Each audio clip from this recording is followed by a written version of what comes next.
Let's start today by talking about the 5 stages of listening. The first is hearing.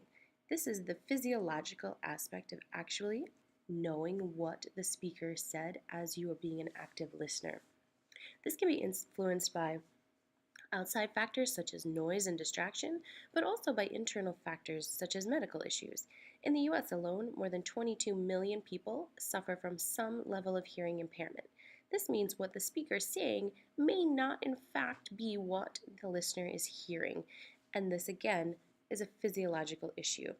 This leads us, however, to number two, which is attending.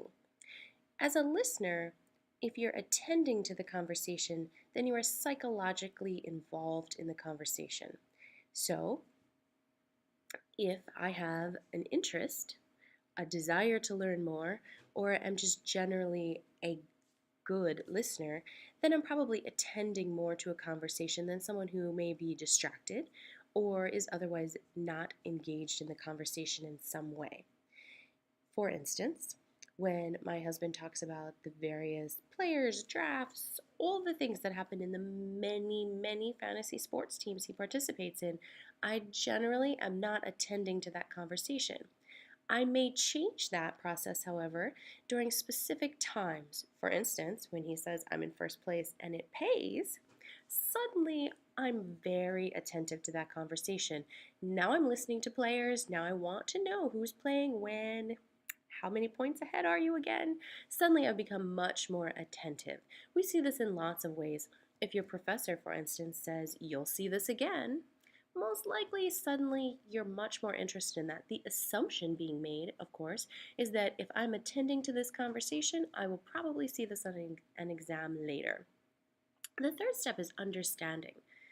I may hear what's being said, but am I actually able to process that information? Am I able to make sense of what the speaker is trying to say to me?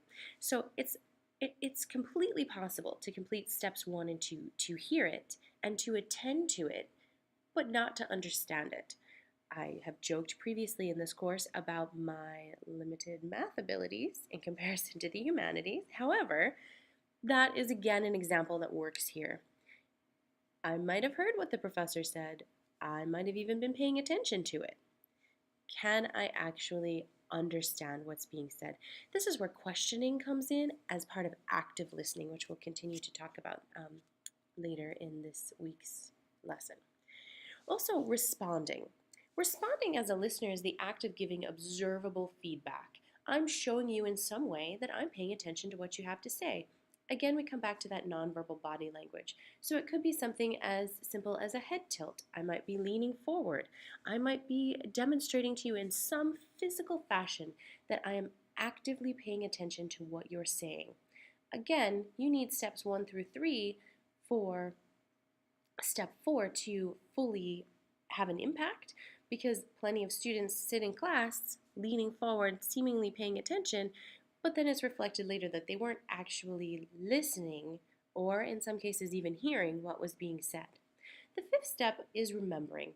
This, of course, is your own ability to recall information, and everyone has a different level of recall, and your active participation in steps 1 through 4 can severely impact your ability to remember what is being said. Step 5. As you think about that, think about the effort that it takes to not only hear someone, but to fully give them your attention and fully attend to what they're saying, to ensure that you understand, and then also to control all of the nonverbal elements of you letting that listener know, I'm actively participating in this conversation. There are a lot of steps happening there, right?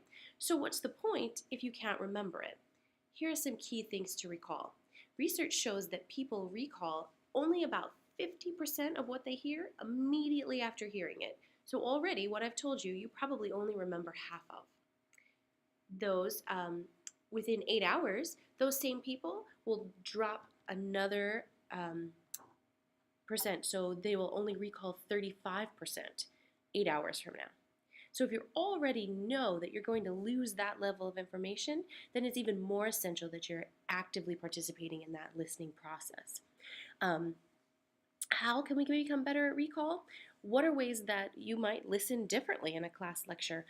How do notes impact you? One of the things that we'll continue to look at is some research that's being done, and you can conduct some of your own to see what's currently being published about whether note taking is important in class. And then also, current research is looking at whether note taking on a laptop or a tablet is actually more distracting than note taking by hand.